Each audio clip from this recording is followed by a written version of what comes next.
اور اس کے ساتھ ساتھ ڈاکٹر ایوب ندیم صاحب افسانے کی تنقید بھی میری پہلی ترجیح میں رہی. تو اس لیے جب نقاد کہتے ہیں تو یوں گمان ہوتا ہے کہ شاید یہ ہر صنف پر تنقید کرنے کی اہلیت رکھتا ہے شخص. تو ایسا مجھے دعویٰ نہیں، چونکہ فکشن کے ساتھ میرا لگاؤ تھا. ایک ناولٹ بھی لکھا تو افسانہ بھی. تو جب میں نے لکھنے کی ابتدا کی تھی اس وقت سچی بات ہے مجھے جو افسانے کی پوئٹکس یا اس کی شعریات ہے اس کے بارے میں صفر معلومات تھی. اپنے ایک اسی جو ایک تخلیقی جوش ہوتا ہے اس کے اندر لکھنا شروع کیا، لیکن بعد میں نے اس پر تھوڑا سا اپنے آپ کو کنسنٹریٹ کیا کہ آخر یہ عالمی سطح پہ ایک اسٹیبلشڈ صنف ہے، تو اس کی جو مبادیات ہیں یا اس کے ساتھ جو وابستہ اس کی ڈائنامکس ہیں ان سے بھی آگہی ہونی چاہیے. تو جب میں نے وہ چیزیں پڑھی تو پھر سچی بات ہے کہ تخلیق کے اندر ایک معیار اپنے آپ پھر ترازو ہوتا ہے. اب پتہ نہیں اس کا اظہار مجھ سے ہو سکا ہے یا نہیں ہو سکا، لیکن بہر صورت اس پر میرا ارتکاز ضرور رہا، افسانے کی تنقید پر. صحیح. اچھا جی ڈاکٹر فیصل شہزاد صاحب، یہ جو آج افسانہ لکھا جا رہا ہے اور جس کا ذکر بھی کیا، افسانہ جو ہے اب یہ کن موضوعات کا متقاضی آپ کو نظر آتا ہے کہ افسانے میں کیا کچھ ہونا چاہیے؟ ایک تو یہ ہے نا، ایک نظریہ تو یہ ہے کہ ادب برائے ادب، ٹھیک ہے آپ نے ایک تصور پیش کر دیا. ایک وہ ہے جو آپ کیپسول میں کوئی میڈیسن بھی دے دیتے ہیں. جی جی. تو میڈیسن دینے کا عمل جو ہے یہ بھی تخلیق کا حصہ ہے. تخلیق کا حصہ. تو آپ کیا سمجھتے ہیں کہ ایسے کون سے موضوعات ہیں یا ایسی کون سی باتیں ہیں جو افسانے میں پہلے نہیں آئیں اور اب ان کی ضرورت ہے؟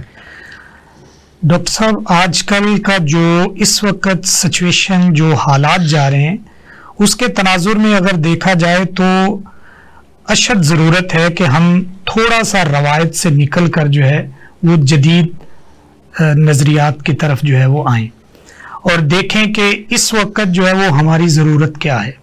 اور اگر اس ضرورت کو جو ہے وہ دیکھا جائے تو اس اعتبار سے میرا ایک خیال ہے کہ بہت سارے ایسے موضوعات ہیں کہ اس وقت جو ہماری آنکھوں کے سامنے جو ہے وہ چل رہے ہیں اور ان پر جو ہے وہ بات نہیں کی جاتی، ان کو معمولی اور نارمل جو ہے وہ سمجھ کر چھوڑ دیا جاتا ہے. بیسیکلی زندگی کی حقیقت اصل میں وہی ہے کہ انسان کی جو زندگی ہے وہ کن پیراؤں پہ چل رہی ہے، کن دکھوں کے ساتھ چل رہی ہے، اور ان دکھوں کا مداوا جو ہے وہ کیسے کیا جا سکتا ہے. تو اس اعتبار سے ہمیں جو ہے وہ جو ہمارے سامنے مناظر ہیں، جو چھوٹی چھوٹی جزیات ہیں، ان کو جو ہے وہ دیکھنا ہوگا کہ وہ ہمارے گلی دروازے سے باہر نکلتے گلی میں جو ہے وہ ہمیں ایک افسانہ جو ہے وہ مل جاتا ہے. ہم باہر جب دفتر جب ہم گلی میں نکلتے ہیں تو وہ کوئی آوازیں پا نہیں ہوتی، نہ وہ جھونکا ہوتا ہے، بلکہ وہ تو کوئی بہت ہی سخت گیر قسم کا ڈنڈا ہوتا ہے. ایسا ہی ہے، ایسا ہی ہے. تو اسی اعتبار سے ہم دفتر جاتے ہیں، اپنے کام پہ جاتے ہیں، تو ہمیں بے بہا وہاں پہ جو ہے وہ ایسی کہانیاں، ایسے جو ہے وہ چیزوں سے ہمیں سامنا ہوتا ہے کہ جن پر ہم قلم جو ہے وہ اٹھا سکتے ہیں، اور وہ ضروری ہے اس دور کے اندر. جی شہباز نیر صاحب، آپ ماشاءاللہ شاعر ہیں، تو شاعری میں جو ایک عصری حیثیت ہے وہ کس حد تک آپ سمجھتے ہیں کہ موجود ہے؟ سر پہلے تو ایوب ندیم صاحب بہت محبت، بہت شکریہ کہ میں لاہور آیا تو آپ نے مجھے آپ نے اس چینل کے توسط سے، اسپیشل ٹی وی کے توسط سے آپ نے مجھے بہت سے ناظرین سے مخاطب ہونے کا موقع دیا. بہت شکریہ سر، خوش آمدید آپ کو.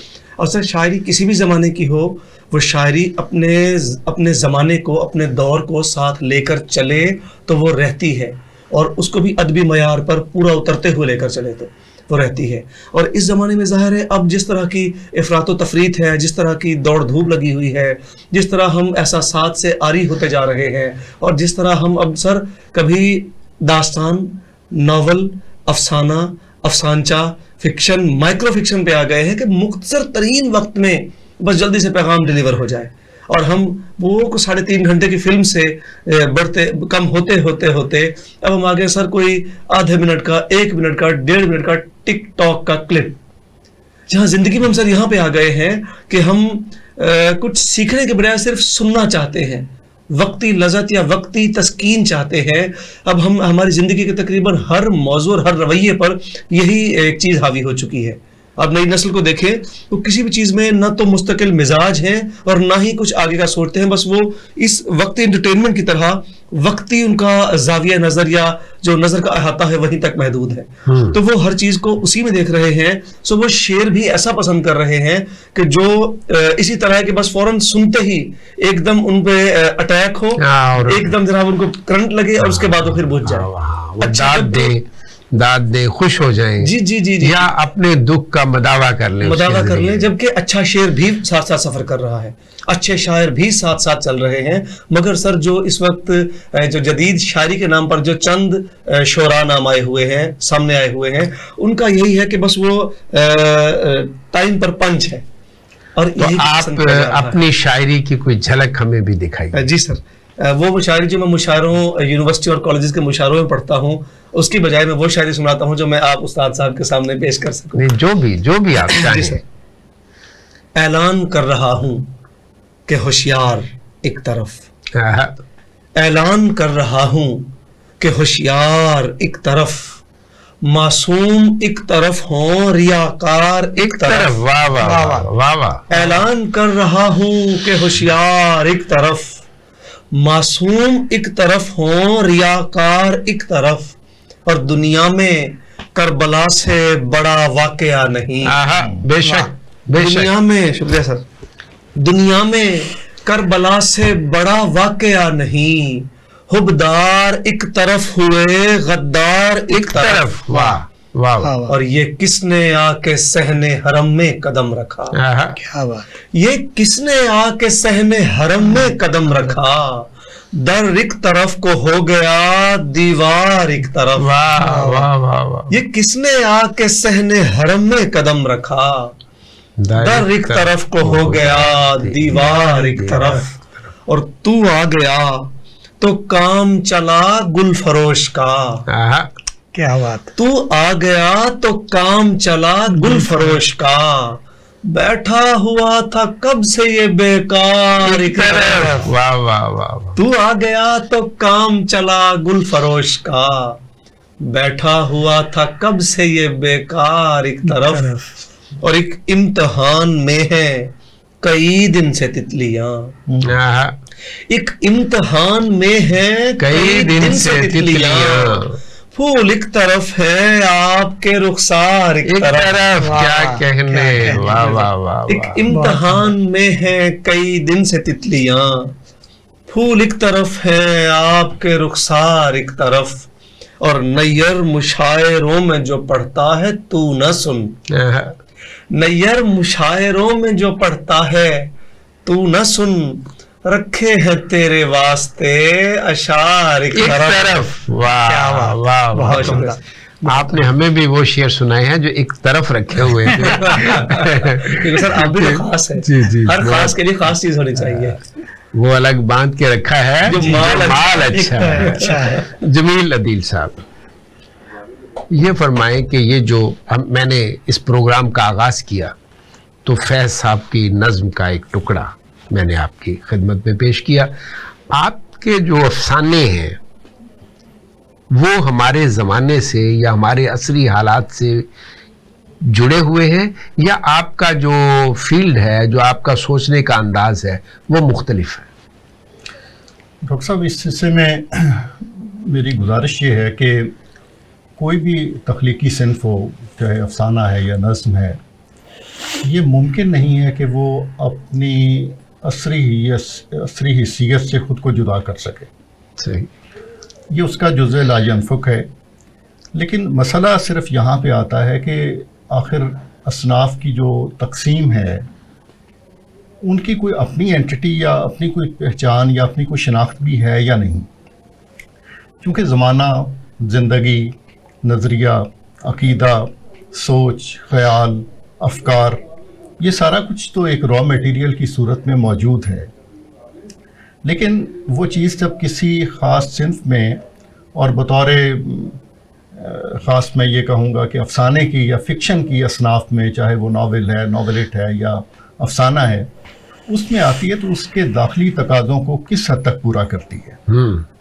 مانا کہ چیزیں اضافی ہیں، لیکن کہیں نہ کہیں تو ایوب ندیم صاحب ہمیں فکشن اور نان فکشن کے بیچ میں ایک لکیر کھینچنی پڑے گی. صحیح. کہ آپ ایک سینٹینس پڑھتے ہیں تو کیسے کہہ سکتے ہیں کہ یہ افسانی ادب کا جز ہے یا غیر افسانی ادب کا جز ہے. جی. اس لیے میں اس میں کبھی بھی عجلت سے کام نہیں لیا، یہ کہتے ہوئے کہ جو کچھ میں نے گرد و پیش میں دیکھا اس کو ویسے کا ویسا افسانے میں ڈھال دیا. یہ تو خیر ممکن بھی نہیں ہے تخلیقی ادب میں. تخلیقی ادب میں بھی اب اس لحاظ سے میں اس کو ممکن کہوں گا کہ ہمارا جو پاپولر فکشن ہے اس میں یہی تو ہے، اور وہ خوب بکتا بھی ہے، اور اس کی رسد اور طلب کا بھی نظام آپ جانتے ہیں. جو ہمارے بڑے افسانہ نگار ہیں، اچھا دیکھیے، جو اسی وجہ سے نا جیسے منٹو ہے یا غلام عباس ہے یا پریم چند ہے، انہوں نے بھی تو اپنے زمانے کو پیش کیا. زمانے کو جب چیزیں پیش کی جاتی ہیں فکشن کے اندر، چاہے وہ غیر علامتی بھی ہو، تب بھی اس کے اندر ایک ٹرن ضرور آتا ہے، ایک انڈائریکٹزم ضرور آتا ہے، وگرنہ یہ ہے کہ وہ روداد بن جائے. صحیح. وگرنہ یہ ہے کہ وہ صحافت کے قریب ترین کی کوئی چیز بن جائے گی. اور جس کو مقبول ادب یا پاپولر فکشن کہا جاتا ہے، اس میں بھی تو یہی قضیہ ہے کہ گرد و پیش میں جو کچھ موجود ہے اس کو لوگ اسی طرح سے دیکھنا چاہتے ہیں. آپ کا جو انٹرٹینمنٹ کا ہے ڈرامہ بھی، میں تو اس کو فکشن کا ہی حصہ سمجھوں گا. تو سب سے زیادہ ریٹنگ اس کی ہوتی ہے جو لوگوں میں پہلے سے موجود خیال و افکار کی تائید کرے. ہاں. جبکہ میری نظر میں اس کے دو پہلو ہیں. ایک تو یہ ہے کہ فکشن کی جو بھی صنف ہے وہ اضافی صحیح، ریلیٹو صحیح، لیکن وہ نان فکشن سے جدا ہو. دوسرا یہ ہے کہ افسانہ نگار نے یا فکشن رائٹر نے اپنے ماحول میں، اپنے گرد و پیش میں جو کچھ دیکھا ہے اس کو اسی زمانے کے اندر مقید نہ کرے. وگرنہ ایک زمان کا تناظر جتنا محدود ہوتا چلا جائے گا، لوکیل اس کا جتنا سمٹتا چلا جائے گا، وہ چیز اتنی جلدی اپنی موت آپ مر جائے گی. جو بات ہماری ہو رہی ہے تو یہ جو عصری حالات کے حوالے سے ہم بات کر رہے تھے، یہ معاشرے سے جو تعلق ہے ادب کا، وہ شاعری میں تو ہے. شاعری میں تو ایسے شاعر آئے جیسے فیض صاحب ہیں، راشد ہیں، حبیب جالب ہیں، اور بھی بیسیوں مثالیں ہیں جی جی جنہوں نے یہ بات کی اور ان کی مقبولیت بھی ہوئی اور ان کا ادب آج زندہ بھی ہے. اگر معاشرے سے رشتہ ٹوٹ جائے ادب کا اور وہ محدود ہو جائے کوئی خاص موضوعات تک یا ایسے موضوعات جن سے معاشرے کا اس طرح سے واسطہ نہیں ہے، تو کیا اس سے کوئی افادیت ہے؟ معاشرے کو کوئی فائدہ ہوتا ہے؟ نہیں ڈاکٹر صاحب، وہ ادب زندہ ہی نہیں رہتا، وہ فوت ہو جاتا ہے. اصل میں جو ادب معاشرے سے بالکل برعکس ہوگا، معاشرہ ہی ادب کو پروان چڑھاتا ہے. اگر کوئی پڑھنے والا، قاری کا مسئلہ ہے، قاری کہاں جائے گا؟ قاری کہاں جائے گا؟ قاری کیا پڑھے گا اگر اس کو اپنے زمانے، اس کو گزرے ہوئے زمانے اور موجودہ حالات سے آگاہی ہی نہیں ہوگی، اس کو اپنی دلی تسکین. اصل میں قاری جو ہے وہ جب بھی وہ کتھارسس چاہتا ہے نا، کیونکہ وہ پڑھتا ہی اس لیے کہ اس کا کتھارسس ہو، وہ ایک تسکین جو ہے وہ محسوس کرے اور زمانے کے جو غم ہیں، دکھ ہیں، ان کو بھول کر وہاں پہ اس ادب کے اندر، اس تحریر کے اندر اپنے آپ کو جو ہے وہ بہاتا لے جائے. تو اصل میں اگر ہم جو ہے وہ معاشرے سے ہٹ جائیں گے تو وہ ادب جو ہے وہ زندہ نہیں رہے گا. جی ڈاکٹر صاحب، آپ سے گفتگو جاری رہے گی. شہباز میّر صاحب، آپ کچھ کہنا چاہتے تھے اس حوالے سے؟ جیسے بات ہوئی کہ جی عدیل صاحب نے فرمایا کہ جو آج کل کا جو ادب ہے، افسانہ ہے یا جو فکشن تخلیق ہو رہا ہے، وہ جیسا گرد و پیش میں دیکھا جا رہا ہے اس کو ویسے لے آیا جاتا ہے. وہ بھی ایک طریقہ بتایا. میرا خیال ہے سر سید نے بہت بڑا کام کیا. بہت اچھا کام کیا، مگر آپ استاد ہیں ہمارے، آپ جانتے ہیں، عدیل صاحب ہم سے کہیں بہتر جانتے ہیں کہ سر سید احمد خان نے جو کام کیا وہ بنیادی طور پر مسٹر اسٹیل اور مسٹر ایڈیسن کے کام سے، وہ جب گئے وہاں سے ماخوذ تھا، وہاں آئے اور آ کے کیا، ان کا بھی اثر تو ہوا قوم پر لیکن کم ہوا، کیونکہ مسٹر اسٹیل اور مسٹر ایڈیسن ادیب بن کے قوم کے ساتھ پیش آتے تھے، وہ اپنے عام مٹیریل کو بھی ادیبانہ رنگ دے دیتے تھے، جبکہ سر سید صاحب جو تھے یہ اپنی جیسے سر فرما رہے تھے کہ بات کو دیکھا ویسے ہی اس کو لاگو کیا ہے، ویسے اس کو لے آئے منظر عام پر، تو اس کا اثر تو ہوا لیکن اس قدر نہ ہو سکا یا ادبی خزانہ اس طرح نہ بڑھ سکا جس طرح کہ مسٹر اسٹیل اور مسٹر ایڈیسن کا ہوا تھا۔ تو ہمیں کسی بھی ہم صنف میں کام کر رہے ہیں، ہمیں جب تک اس میں ادبیت، شعریت اور اس کے جو شعریات ہیں جب ہم ان کو لا کر اپنے جو جذبات اور جو ہمارے اندر کا تخلیق کار ہوتا ہے اس تخلیق کار کی پورا جوش جذبہ شامل یعنی نہیں ہر کرتے، صنف جان نہیں آتی، ہر صنف کا اپنا تقاضا ہے، اپنا تقاضا ہے، اور اس تقاضے کو مد نظر رکھنا تخلیق کار کی ذمہ داری ہے۔ آپ نے سر دریا کو کوزے میں بند کر دیا۔ آپ نے بات اچھی کی ہے تو کلام بھی سنائیے۔ جی سر، تمہیں ہمارے ہی دوستوں کی جو صف سے امداد مل رہی ہے، واہ، تمہیں ہمارے ہی دوستوں کی جو صف سے امداد مل رہی ہے، تبھی نشانہ خطا نہیں ہے، ہدف سے امداد مل رہی ہے، واہ واہ واہ واہ اور تمہاری ان جھوٹی عظمتوں کو حقیقی عزت نہیں ملے گی، واہ، تمہاری ان جھوٹی عظمتوں کو حقیقی عزت نہیں ملے گی، تمہاری دستار کی اکڑ کو کلف سے امداد مل رہی ہے، واہ واہ واہ واہ واہ واہ، تمہاری کمال کلف کا ہے۔ کلف، جی سر ایسا ہی ہے۔ تمہاری ان جھوٹی عظمتوں کو حقیقی عزت نہیں ملے گی، تمہاری دستار کی اکڑ کو کلف سے امداد مل رہی ہے، اور کبھی کوئی اپنے نرم ہاتھوں سے میرے اشکوں کو پہنچتا تھا، واہ، جی واہ، کبھی کوئی اپنے نرم ہاتھوں سے میرے اشکوں کو پہنچتا تھا،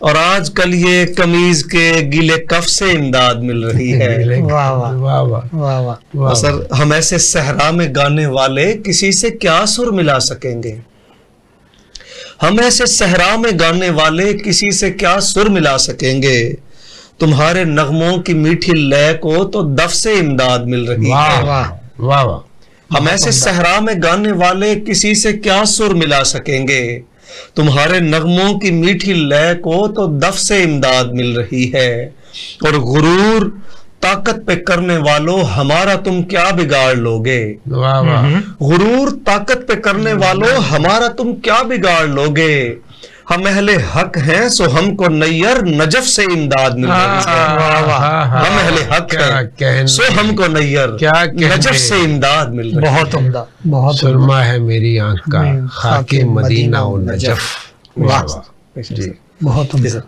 میں ایک اور غزل کچھ شعر پیش کروں سر؟ جی جی سر، وہ ہے کہ وہ جو ایک پھول ہے پتھر بھی تو ہو سکتا ہے، وہ جو ایک پھول ہے پتھر بھی تو ہو سکتا ہے، نرم لہجہ کبھی خنجر بھی تو ہو سکتا ہے، واہ واہ، واہ واہ، کیا ضروری ہے کہ چاہت میں وہ سینے سے لگے، کیا ضروری ہے کہ چاہت میں وہ سینے سے لگے، اس لپٹنے کا سبب ڈر بھی تو ہو سکتا ہے، واہ واہ، واہ واہ، اور کیا ضروری ہے کہ دروازے پہ پتھر ہی لگے، کیا ضروری ہے کہ دروازے پہ پتھر ہی لگے، دیکھ باہر تیرا نیر بھی تو ہو سکتا ہے۔ واہ واہ، بہت عمدہ، واہ بہت واہ، عمدہ، بہت اچھے، واہ بہت واہ، اچھے۔ کیا کہنے، اسی لیے تو شوکت تھانوی مرحوم کے والد نے کہا تھا نا کہ تم اس گلی میں گئے ہی کیوں تھے، تم کس کی اجازت سے گئے تھے، سر اس گلی کے پتھر بھی پیارے ہوتے ہیں، اور تم کیوں رسوا ہو رہے ہو، انہیں پتا نہیں تھا کہ شاعری میں یہ موضوع جو ہے یہ اس پہ شعر کہے جاتے ہیں، کیونکہ وہ غیر شاعر تھے۔ جمیل عدیل صاحب، آپ کے بارے میں ایک عام تاثر یہ ہے کہ آپ اپنی تنقید میں، اپنی تحریر میں، اپنی نثر میں بڑے مشکل لفظ استعمال کرتے ہیں، اور وہ لفظ جو ہے نا ان کو سمجھنے کے لیے بھی ایک وقت درکار ہوتا ہے، اس کے مفہوم تک پہنچنا تو بڑا مشکل ہے، کیا کہتے ہیں آپ؟ اس بیانیہ کو پہلے یہ بتائیے کہ اعتراض کہا جائے الزام کہا جائے یا تہمت کہی جائے. بہت اچھے. آپ جو سمجھ لیں.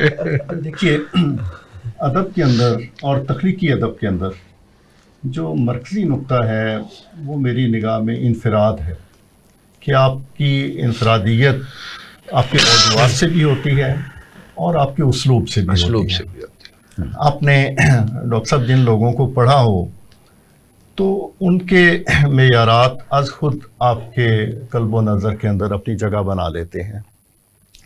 اب اس سے اتفاق کہیے کہ کچھ علمی نوعیت کی تحریریں یا جن کے اسلوب کے اندر ایک خاص طرح کی اختصاص ملتا تھا جو سب سے الگ تھے، ان کو پڑھتے ہوئے لاشعوری طور پر میرے ذہن کے اندر بھی یہ چیز یقیناً موجود رہی ہوگی کہ کچھ ایسا لکھا جائے، ایسا فکرے کا در و بست ہو اور ایسا آپ کا اسلوب نگارش ہو جو دوسروں سے ہٹ کے ہو. تو اسی وجہ سے ممکن ہے کہ ایسا در آیا ہو.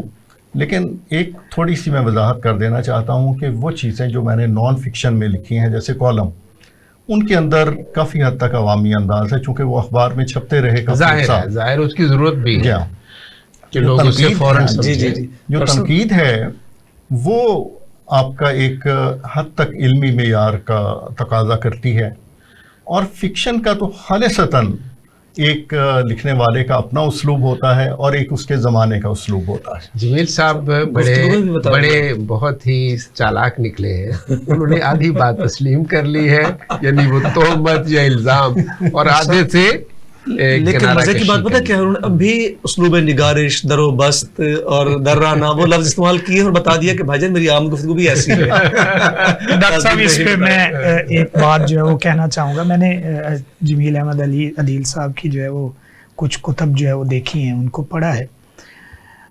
میرے خیال سے جو ہے وہ جس طرح غالب کی مشکل پسندی جو ہے وہ بڑی عام ہے، اسی اعتبار سے وہ مقبول نہیں ہوئی. یہ غیر وہی ہے جو غزلیں ہوئی. ہاں وہ ہے. لیکن اس میں سوری فیصل صاحب، جس شخص نے اس ڈگر کو یا اس جادے کو اپنانا ہو سب سے پہلے وہ مقبولیت سے دستبردار ہوتا ہے. ایسا ہی ہے اس کا یہ مسئلہ ہی نہیں. لیکن آنے والا محقق جو ہے وہ ضرور کوشش کرے گا کہ وہ جمیل احمد عدیل صاحب کی مشکل پسندی پہ جو ہے وہ کام کرے. اچھا ڈاکٹر صاحب، آپ جو ہے اس سے ہٹ کے ہم جمیل صاحب سے قطع نظر کہ آپ کو کون سی نثر پسند ہے؟ وہ جس میں بہاؤ ہو، شاعرانہ انداز ہو، یا ایسی جسے پڑھنے کو دل چاہے، یا وہ تحقیقی نثر جسے مجبوراً پڑھنا پڑتا ہے لیکن اس میں وہ خوبی نہیں ہوتی کہ آپ کو وہ اپنی گرفت میں لے لیں؟ ڈاکٹر صاحب اگر اس تناظر میں جو ہے وہ دیکھا جائے تو جو ہمارے زیادہ تر پڑھنے والے لوگ ہیں وہ عام لوگ ہیں، وہ محقق نہیں ہیں. اب ایک پڑھنے والے بندے کو اپنی تحریر کے اندر حس بھی چاہیے، لطف بھی چاہیے، سکون بھی چاہیے، اور حالات حاضرہ بھی جو ہے وہ چاہیے. صحیح. اب وہ ان ساری چیزوں کو دیکھے گا تو وہ اس کتاب کے ساتھ جڑا رہے گا، اس ادب کے ساتھ جڑا رہے گا. اچھا، حالات حاضرہ سے قطع نظر میں بات کر رہا ہوں کہ کوئی کسی بھی موضوع پہ آپ کسی شاعر پہ لکھتے ہیں، کسی افسانہ نگار پہ لکھتے ہیں، کسی ادیب پہ لکھتے ہیں، وہاں بھی تو ایک اسلوب ہوتا ہے نا، مختلف اسلوب ہے نا. ایک جیسے جمیل عدیل صاحب کا ہے کہ ایک علمی معیار ہے اس میں، اس میں کوئی شک نہیں، اس کی ایک اپنی اہمیت ہے. پھر اس کے بعد ایک وہ ہے جس میں روانی ہوتی ہے، ایک بہاؤ ہوتا ہے، ایک ہے جس میں شاعرانہ اسلوب ہوتا ہے، کہیں کہیں مصرے مل رہے ہوتے ہیں، کہیں باتیں ایسی ہوتی ہیں کافیہ بندی آپ کو اپنی طرف. بالکل ڈاکٹر صاحب یہی انداز ہونا ضروری ہے. یعنی میں آپ کی ذاتی پسند جی میں میری بھی یہی پسند ہے کہ اس میں بہاؤ ہونا چاہیے، اس میں جو ہے وہ شعر و سخن کا جو ہے وہ تڑکا ہونا چاہیے، تاکہ جو قاری ہے اس سے محظوظ ہو سکے، قاری اس سے جو ہے وہ لطف اندوز ہو سکے، نہ کہ وہ بور ہو جائے. اور لطف اندوز ہوتے ہوتے پھر رائٹر کے قبضے میں آ جائے. جی ایسا ہی وہ جو اسے بتانا چاہتا ہے، کہنا چاہتا ہے، جو سبق پڑھانا چاہتا ہے، اسی اعتبار سے جو منظر دکھانا چاہتا ہے وہ قاری کو نظر آنے لگے. وہ چیزیں ہمیں اس میں آپ کے مداخلت کر رہا ہوں. ہم رائٹر کے اینڈ سے تو ساری گفتگو کر رہے ہیں، اس میں قاری کی طرف سے بھی ہو کے دیکھیں کہ کون سا قاری. چونکہ قارئین جب ہم لفظ استعمال کرتے ہیں اس میں تمام ریڈرز، تمام خوانندہ نہیں آتے، اس میں بھی سلیکٹڈ ہوتے ہیں. جی جی. تو اسی لیے آپ دیکھیں کہ اگر اس معیار کو اپنا لیا جائے بالفرض محال کہ یہ مقبول بہت ہے اور قارئین میں اس کے لیے پذیرائی بہت ہے، تو پھر ہمیں اس لٹریچر کو اعلیٰ اور صف اول کا لٹریچر ماننا پڑے گا جن کے خوانندگان بہت زیادہ ہیں. اگر ہم اس معیار کو مانیں گے تو ایک خاص نوعیت کی ادبی گمراہی کا سبب بنیں گے. صحیح. اب ایک خاتون جس کے لاکھوں کی تعداد میں ناول چھپ رہے ہیں اور بک رہے ہیں، اس کے مقابلے میں کسی کا نام نہیں لیا آمدن، اس کے مقابلے میں انتظار حسین کو کتنا پڑھا جاتا ہے، قرۃ العین حیدر کو کتنا پڑھا جاتا ہے. لیکن ان کا مقام بولا جی ہاں، اس لیے کہ ان کے قارئین علیحدہ ہیں. تو اس وجہ سے ان کے آربٹس اور ان کے مدار بھی قائم کرنے پڑیں گے. جب ہم قارئین کا کہیں گے وہ ہمیں پھر نیچے کھینچیں گے اور نیچے کھینچیں گے. کہتے ہیں کہ کوئی ایسا لفظ مت استعمال کیجئے جو لغت میں سے ہمیں دیکھنا پڑے گا. وہ بھائی لغت کس لیے ایجاد ہوئی ہے؟ لغت بنائی کس لیے جس ہے؟ لفظ کا مشتاق احمد یوسفی نے کہا تھا کہ رائٹر ایک لغت کی مدد سے کبھی نہ لکھے، اس کے پاس 7 لغات ہونے چاہیے. تو انگریزی کا اور آپ کے عربی کا، فارسی کا، ہندی کا، اردو کا، کم از کم یہ 4-5 السنہ ایسی ہیں جن کا ہمارا مقامی رائٹر جن سے آگاہ ہو، اور پھر وہ اپنے لکھتے ہوئے یوں نہیں ہے کوئی لفظوں کی برمار کر دینی ہوتی ہے یا دوسرے کو مروب کرنا ہوتا ہے. دیکھنا یہ ہوتا ہے ڈاکٹر صاحب کہ کس مقام پر کون سا لفظ اپروپریٹ ہے. صحیح. اور اس وجہ سے ایک نئی لسانی تشکیل اس میں وجود میں آ جاتی ہے. تو کوئی بات نہیں، تھوڑی سی مشکل بھی ہو تو اس کو قبول کرنا چاہیے. بالکل جی، قبول کر لیا. زندگی کی طرح کچھ مشکلات بھی قبول کی جائے. شہباز نیر صاحب، سر آپ ماشاءاللہ شاعر ہیں، اور آپ شاعری کی کتاب اپنی لے کر کسی پبلشر کے پاس چلے جائیں. جی سر. بعد میں آپ کو پتہ چلے کہ وہ کتاب جو ہے آپ کے نام سے نہیں بلکہ پبلشر کے نام سے چھپ گئی ہے، تو آپ کا رد عمل کیا ہوگا؟ سر آپ ہی گندا ہوئے گا. کیوں، کیسے گندا ہو جائے گا؟ سر پبلشر میرا بڑا اچھا ہے، بہت اچھا شاعر ہے، ارشد ملک میرے پبلشر. نہیں، آپ کی ذاتی بات نہیں میں. اچھا ویسے جنرل بات کر رہے ہیں. میں جنرل بات. جی سر، مذاق اپنی جگہ رہا، لیکن ایسا شاید ہوا بھی ہو، ہوتا بھی ہو. لیکن سر اب یہ زمانہ جو ہے یہ ہر شخص فوکس کیے بیٹھے کہ مجھے 4 آنے کہاں سے بچتے ہیں. اب لوگ ادبی نام بنانے اور کمانے سے سوائے اوریجنل تخلیق کاروں کے کسی کو یہ للک، یہ شوق، یہ ذوق نہیں رہ گیا. اور اب لوگ اوریجنل کی بات کر رہا ہوں. اوریجنل کی بات کر رہے ہیں. اوریجنل کی بات سر کر رہا ہوں. آپ اوریجنل نہیں ہے. آپ کی مثال دی ہے. میں نے کہا کہ اوریجنل شاعر کی اوریجنل شاعر سر وہ تو چاہتے ہیں کہ شہرت ملے، پبلشر چاہتے ہیں بس اب پیسہ آئے، نام بڑھے اور ہمیں مال ملے، اور انہیں اور کچھ نہیں چاہیے. ہاں یہ تو ہے، لیکن اگر کسی پبلشر کے نام سے آپ کی کتاب چھپ جائے جی تو آپ کی کیفیت کیا؟ جی سر، اگر یہ بات آپ کرتے نا مجھ سے تقریباً 2010 سے پہلے کا یہ واقعہ ہوتا تو پبلشر کامیاب ہو جاتا. اگر آج ایسا کرے گا تو پبلشر مارا جائے گا، کیونکہ سر ہر بندہ غزل مکمل بعد میں کرتا ہے، فیس بک پہ پہلے لگا دیتا ہے، وہ تو بڑا برا مارا جائے گا. انسٹا پہ پہلے چڑھا دیتا ہے، ٹک ٹاک پہلے ویڈیو بنا کے، چاہے وہ اس میں کہیں سکم ہو، کہیں کوئی خرابی ہو، شکر گربا ہو، کچھ بھی ہو، اس نے وہ وہاں لگانی پہلے ہے، چیک بعد میں کرنی ہے. سر وہ کیسے کرے گا؟ وہ تو اپنے لیے خود قبر کھودنے والی بات ہے. فیصل شہزاد صاحب، آج کل ایک بہت بڑا ایک واقعہ جو ہے وہ زباں زد عام ہے. جی اور وہ ہے اکبر کے خطوط اقبال کے نام. جی اکبر آبادی.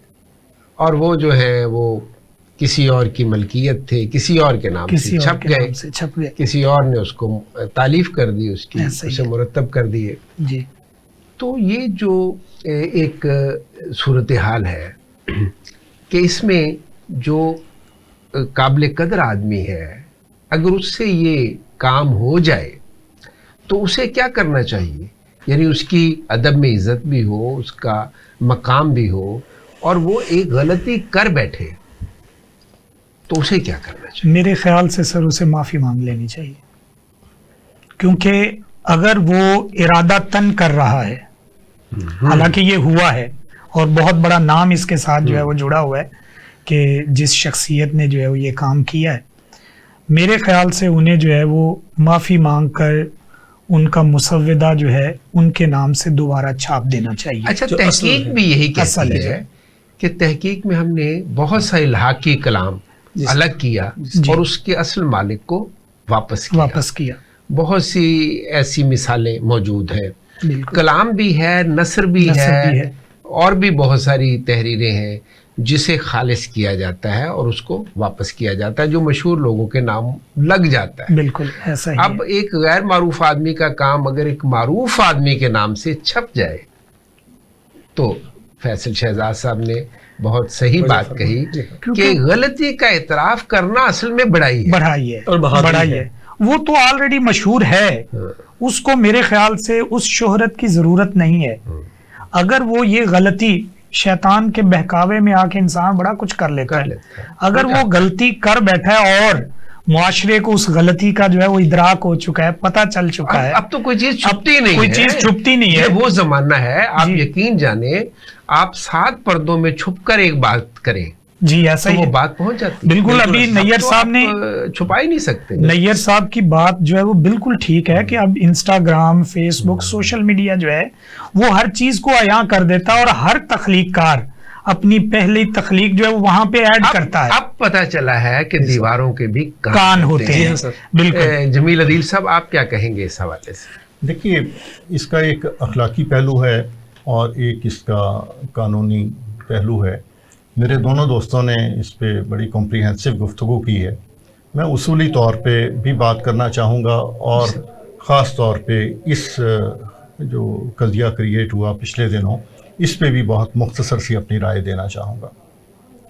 اس حد تک تو میں ان دونوں دوستوں سے اتفاق کرتا ہوں کہ ایک چیز اگر آپ کی ہے تو اس کو کسی دوسرے فرد کے پاس اس کا استحقاق نہیں. بالکل. یہ اصولی بات ہے ایسا ہی. اور اسی کو اخلاقی پہلو بھی کہہ سکتے ہیں. اب رہا یہ ڈسپیوٹ جو اس دوران میں پیدا ہوا، اس پہ میرے اور آپ کے مشترکہ استاد ہیں ڈاکٹر خواجہ زکریا صاحب. انہوں نے ایک شذرہ اس پہ لکھا جو قول فیصل کی حیثیت رکھتا ہے. میں انہی کو کوٹ کرتا ہوں.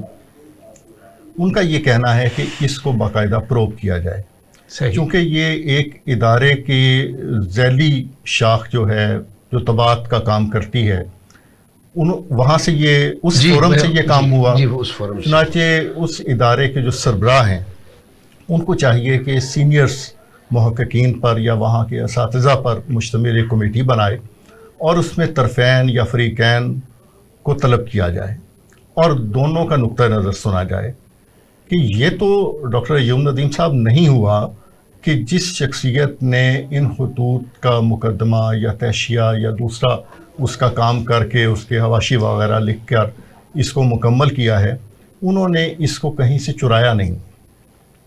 وہ صاحب اب تک جو ٹوٹی ہوئی اطلاعات ملی ہیں کہ ان تک پہنچا کر گئے. جی پہنچا کر گئے چھپوانے کے لیے. جی ہاں، چھپوانے کے لیے.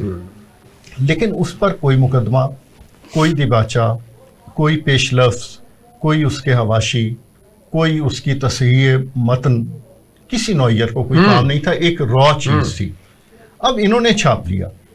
سوال یہ ہے کہ ان کا سٹانس کیا ہے اور ان کا نقطہ نظر کیا ہے. چونکہ ہم جب کوئی بات کرتے ہیں تو ایک جگہ پر ایک پوائنٹ پر رہ کر اس اینگل سے چیزوں کو دیکھ کے بات کرتے ہیں. تو جب دونوں کو سنا جائے، اور اس پہ مفروضہ طور پہ حاجی زکریا صاحب نے یہ کہا کہ یہ چیز طے ہے کہ یہ ملکیت ان کی تھی. جی ٹھیک ہے. اب یہ ہے کہ اس کو ری پبلش کیا جائے اور اس پر ان شخصیت کا بھی نام دیا جائے جو ابتدا میں اس کی کسٹوڈین تھی. بالکل. اور دونوں کا حوالہ دیا جائے. یہ ضروری ہے. اور پھر اس کے بعد توارث میں یا وراثت میں جن کے ان کے پوتے کو یہ منتقل ہوئی ان کا بھی نام دیا جائے. اور آخری بات اس ضمن میں یہ ہے کہ جن صاحب نے یہ کام کیا ہے آخر ان کی محنت ہے، ان کو بھی شامل کیا جائے. اس طرح سے انہوں نے کہا کہ اس کے 3 مؤلف ہوں اور ان کا سر ورق پہ نام آئے. اس طرح سے یہ قضیہ حل. ڈاکٹر صاحب بہت اچھی بات، بہت اچھی بات. بات یہ ہے کہ میری زمین پر کوئی مکان بنائے اور پھر اس کی تراش خراش کر دے تو وہ مکان اس کا نہیں ہو سکتا. نہیں ہو سکتا. مکان میرا ہی رہے گا. بالکل ایسا ہی ہے. اور اگر اس میں کوئی ضرورت تھی تو جو پبلشر ہے اس کو چاہیے تھا کہ وہ انہی صاحب کو بلاتے ان سے کہ بھئی یہ چیزیں جو ہیں اس میں حواشی اور تعلیقات کی ناکافی ہیں، انہیں مکمل کیجئے. یہ ہے دیانتداری کا تقاضا. سر میں ناظرین، ہمارے پاس ایک ہی راستہ ہے، اوپر سے لے کر نیچے تک، سیاست، معاشرت، ادب، کوئی بھی شعبہ ہو، ایک چیز اپنا لیں، دیانتداری. سارے مسئلے حل ہو جائیں گے. اس کے ساتھ ہی آج کے پروگرام سے ڈاکٹر ایوب ندیم کو اجازت دیجیے. اللہ حافظ.